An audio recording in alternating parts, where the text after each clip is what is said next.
Hello मेरे प्यारे से दोस्तों, इस एपिसोड की स्टार्टिंग में हमें रैबिट गर्ल को दिखाया जाता है जो कि पर्पल यान को वॉमिट करता हुआ देख के कहती है कि अच्छा हुआ कि मैंने उस मोटू हॉन्ग के चक्कर में आकर के इस पानी को नहीं पिया, वरना इस स्पिरिचुअल वाटर को पीने की वजह से मैं इन लोगों की जगह पे होती। ये कहने के साथ वो वहाँ पे बड़ी ही ज़्यादा खुश हो रही थी और वहीं पे सब के सब हॉन्ग को गरिया रहे होते हैं वोमिट कर करके। मगर वहीं पे आंट किंग कहता है कि आखिर तुम लोग पागल तो नहीं हो गए हो, तुम लोगों ने यहाँ पे इस किंग के डिवाइन होली बाथ वाटर को पिया है, इसलिए तुम लोगों को यहाँ पे ग्रेटफुल होना चाहिए कि तुम लोगों को ये अपॉर्चुनिटी मिली कि तुम लोगों को ये स्पिरिचुअल वाटर पीने का मौका मिला। अब ये सुनकर के हॉन्ग भड़क जाता है और वो गुस्से में कहता है कि लिटिल ब्रैट, मैं तुझे नहीं छोड़ने वाला हूँ। तूने मेरे ऊपर पीठ पीछे अटैक किया और ऊपर से जब हम सब इस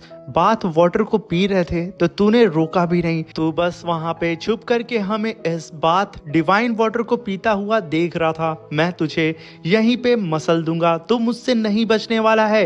ये कहने के साथ वो आगे बढ़ता है अपने हाथ से अटैक करने के लिए, मगर सडन शी हाउ वहां पे हॉन्ग का हाथ पकड़ते हुए कहता है कि बेवकूफ, यहाँ पे इतने भी ज्यादा उत्तेजित ना हो।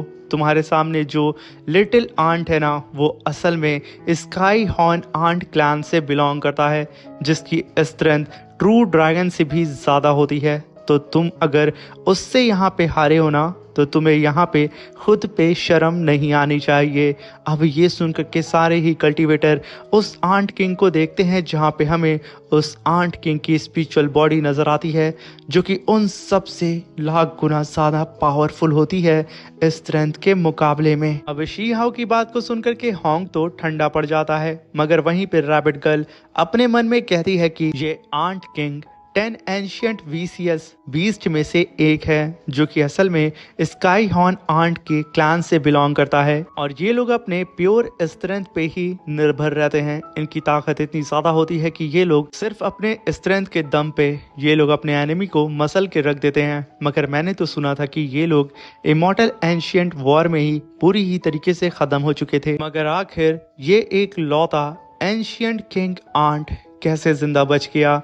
ये सोच सोच के यहाँ पे रैबिट गर्ल को चक्कर आ रहा होता है, मगर तभी तियानशेन एकेडमी की एक फीमेल कल्टीवेटर आगे बढ़ती है और उस आंट किंग से कहती है कि लिटिल आंट, यहाँ पे तुम्हारे मॉम डैड कहाँ पे हैं? क्या तुम्हें यहाँ पे डर नहीं लग रहा है? मगर तभी वहाँ पे आंट किंग गुस्से में आकर के कहता है कि बेवकूफ लड़की, ये king sky horn ant clan से बिलोंग करता है। अगर हम लोग कल्टीवेशन भी ना करें और एक नॉर्मल सी जिंदगी जिए ना, तो हम लोग पूरे के पूरे एक एरा तक जिंदा रह सकते हैं, और तुम मुझे यहाँ पे एक बच्चे की तरह ट्रीट करने की कोशिश कर रही हो।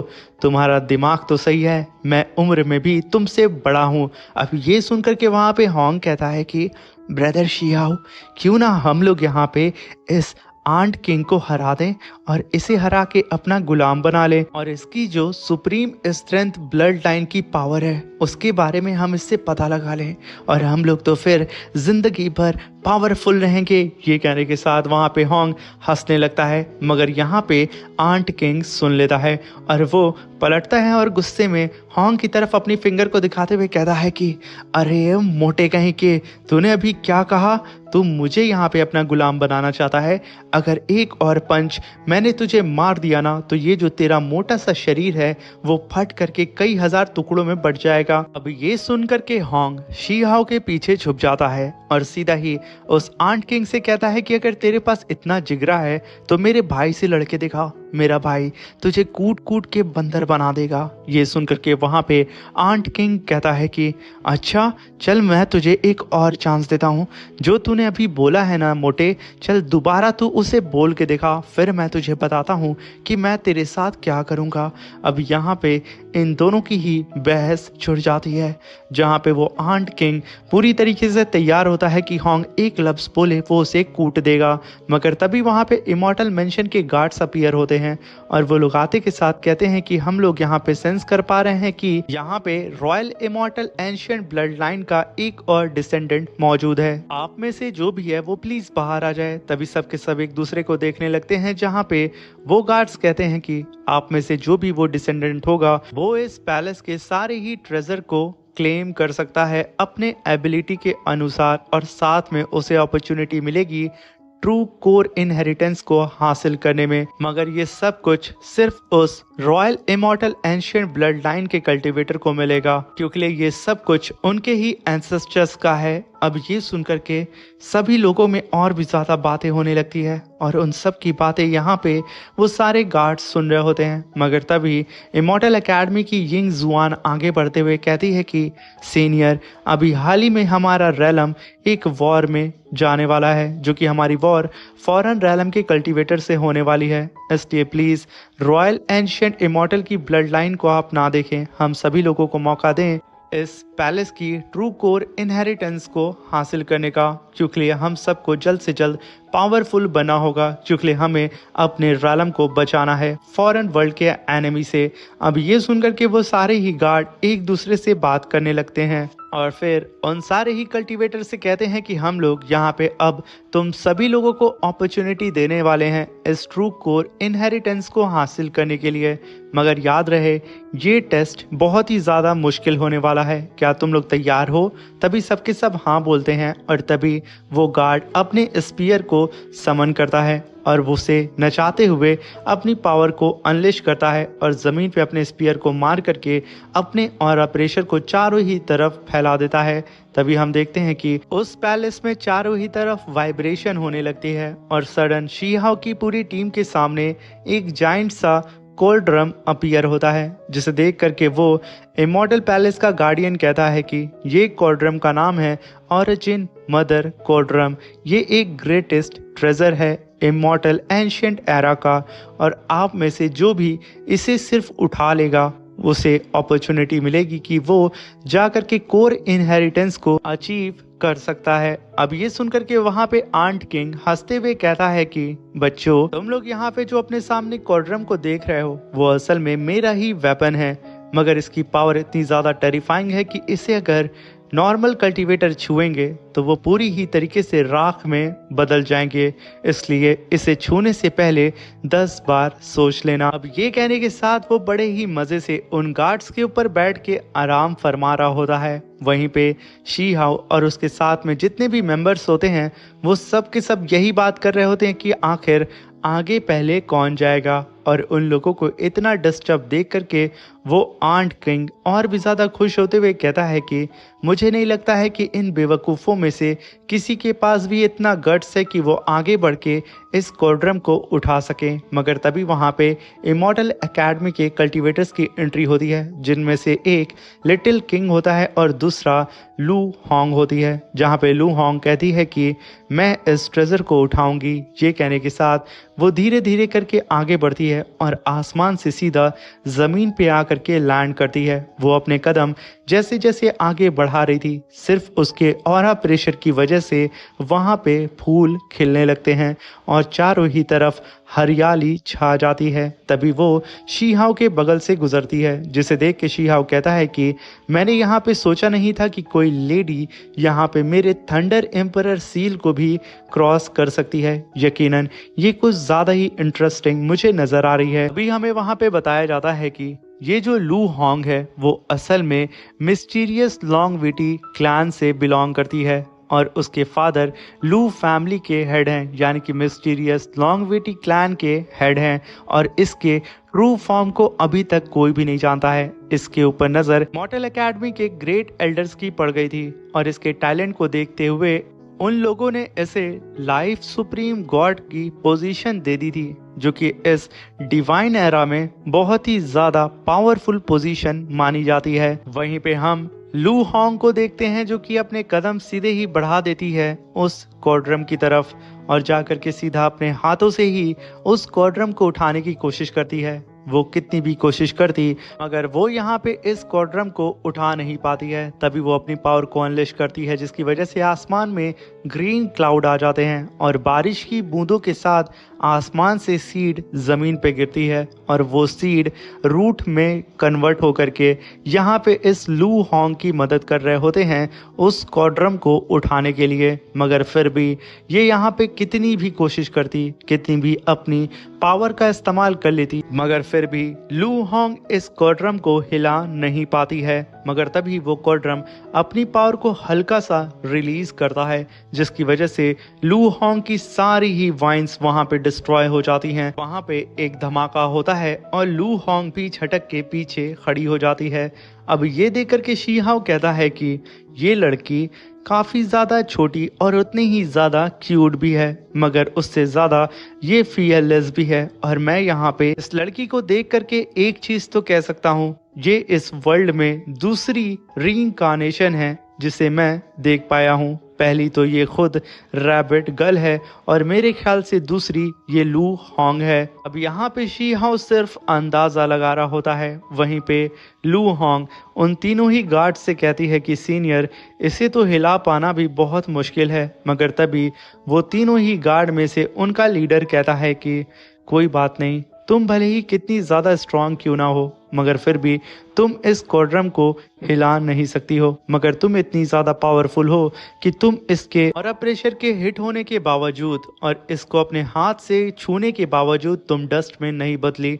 इसका मतलब तुम पावरफुल हो। मगर मैं इस कोर्ड्रम की एबिलिटी के बारे में तुम्हें बता दूं कि ये किसी भी तरीके की डिवाइन टेक्निक को न्यूट्रलाइज कर देता है। इसे उठाने के लिए तुम लोगों को अपनी ट्रू स्ट्रेंथ का इस्तेमाल करना होगा। तभी वहां पे आंट किंग कहता है कि इसे मैं भी नहीं उठा सकता हूँ जब तक मैं पूरी ही तरीके से ग्रो ना हो जाऊं। तो आखिर तुम लोगों ने ये कैसे सोच लिया कि तुम लोग इसे उठा सकते हो? तभी वहां पे लू होंग कहती है, तब तो सीनियर आपको इस इमॉर्टल वेपन को हमें उठाने के बजाय इसे हिलाने का टास्क देना चाहिए। आखिर ये एक इमॉर्टल वेपन है, ये बहुत ज़्यादा डिफिकल्ट टास्क है इसे उठाना।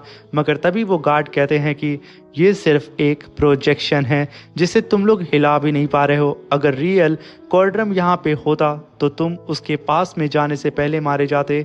यूँ समझ लो कि इसकी पावर ऐसी थी कि इमॉर्टल एंशिएंट वॉर में ये हल्का सा भी डैमेज नहीं हुआ था।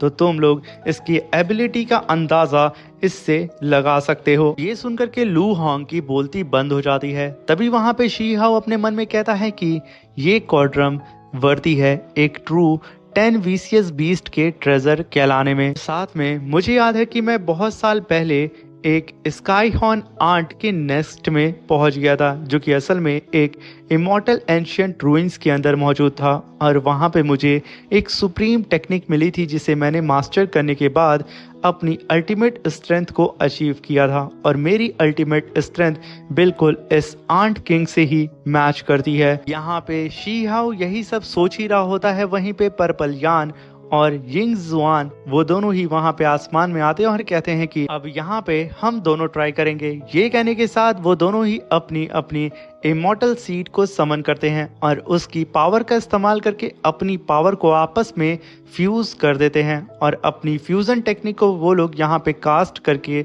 ओरिजिन मदर कोर्ड्रम को उठाने की कोशिश करते हैं। मगर यहाँ पे भी रिजल्ट सेम निकलता है। वो कोर्ड्रम जैसे ही अपने ऑरा प्रेशर को रिलीज करता है, उन लोगों की पावर वहाँ डीएक्टिवेट हो जाती है और वो लोग नीचे आके गिर जाते हैं।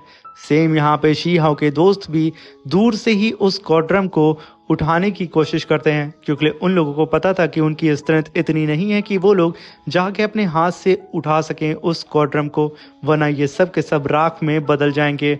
मगर यहाँ पे भी रिजल्ट सेम आता है। इन लोगों ने भी आपस में अपनी पावर को फ्यूज करके उस कोर्ड्रम को उठाने की कोशिश की, मगर उस कोर्ड्रम ने हल्के से और ऑपरेशन में उन लोगों के ऑरा को ही डीएक्टिवेट कर दिया। वहीं पे डिवाइन एकेडमी का यू दाओ भी अपने बुद्धा स्क्रिप्चर का इस्तेमाल करके उस कोर्ड्रम को चारों ही तरफ से जकड़ता है और उसे उठाने की कोशिश करता है। और ये सब कुछ बड़े मज़े से वहाँ पे आंट किंग देख रहा होता है, मगर वो भी इसमें फेल हो जाता है। अब ये देख करके इमॉर्टल एकेडमी का लिटिल किंग भी अपनी पावर को एक्टिवेट करता है और तुरंत अपने जाइंट पाम से सीधा ही उस कोर्ड्रम को अपनी मुट्ठी में भर के उठाने की कोशिश करता है। मगर वो कोर्ड्रम हल्की सी फिर से पावर को रिलीज करता है और उस लिटिल किंग का जो जाइंट सा पाम अटैक होता है वो पल भर में मिट्टी में मिल जाता है। जैसे ही उसका जाइंट पाम अटैक यहाँ पे डिस्ट्रॉय हुआ था, वैसे ही यहाँ पे लिटिल किंग की भी पावर डीएक्टिवेट हो जाती है और वो सीधा आसमान से जमीन पे आके लैंड करता है और एक गहरी सांस लेते हुए कहता है कि यहाँ पे जितने भी कल्टीवेटर हैं वो इस एरा के सबसे ज्यादा पावरफुल कल्टीवेटर्स में से एक हैं। जब हम में से कोई भी इस क्वाड्रम को उठा नहीं पाया है तो इसका मतलब साफ है कि हम लोग एंशिएंट इमॉर्टल के कल्टीवेटर्स के आसपास भी नहीं हैं।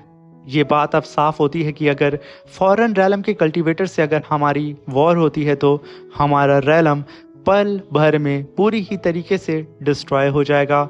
ये कहने के साथ वो बहुत ही ज़्यादा निराश हो जाता है। तभी वो गार्डियन वहाँ पे उससे कहते हैं कि बच्चे, यहाँ पे ना उम्मीद होने की ज़रूरत बिल्कुल भी नहीं है। अगर साफ शब्दों में मैं तुम्हें समझाऊं तो ये ओरिजिन मदर क्वाड्रम असल में तुम लोगों की स्ट्रेंथ को चेक कर रहा था। अगर यहाँ पे तुम लोगों में से किसी के पास भी ट्रू ड्रैगन की स्ट्रेंथ भी होती फिर भी वो इस क्वाड्रम को नहीं, क्योंकि स्काई हॉर्न आंट की स्ट्रेंथ बहुत ही ज्यादा पावरफुल होती है। इनफैक्ट ट्रू ड्रैगन की स्ट्रेंथ से भी ज्यादा ताकतवर। मगर बच्चे, इससे ये साबित नहीं होता है कि ट्रू ड्रैगन की स्ट्रेंथ बहुत ही ज्यादा कमजोर होती है, क्योंकि ट्रू ड्रैगन की स्ट्रेंथ भी अपने आप में बहुत ही ज्यादा स्ट्रांग है और उसके अलग अलग से फायदे भी हैं। उसी तरीके से यहाँ पे मौजूद जितने भी कल्टीवेटर्स हैं उन सब के पास अलग अलग तरीके की एबिलिटी है।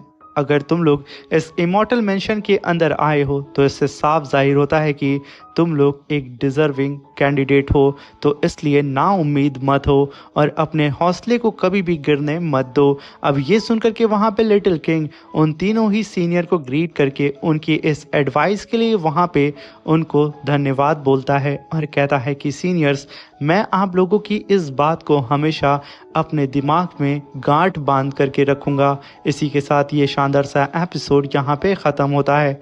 मेरे प्यारे से दोस्तों, ये वीडियो अगर अच्छी लगी हो तो प्लीज़ चैनल को लाइक शेयर सब्सक्राइब करके हमें सपोर्ट करिएगा। और नेटवर्क में थोड़ा सा इशू था, इसी वजह से वीडियो इतनी डिले अपलोड हुई है, उसके लिए मैं माफ़ी चाहता हूँ। प्लीज़ इस वीडियो को लाइक करके कमेंट करके और शेयर करके हमें सपोर्ट करें। और प्लीज़ साथ में अभी तक अगर चैनल को आपने सब्सक्राइब नहीं किया है तो प्लीज़ जाके सबसे पहले चैनल को सब्सक्राइब कर दें और बेल आइकन को ज़रूर प्रेस कर दें कि आपको सबसे पहले न्यू वीडियो की अपडेट मिल सके।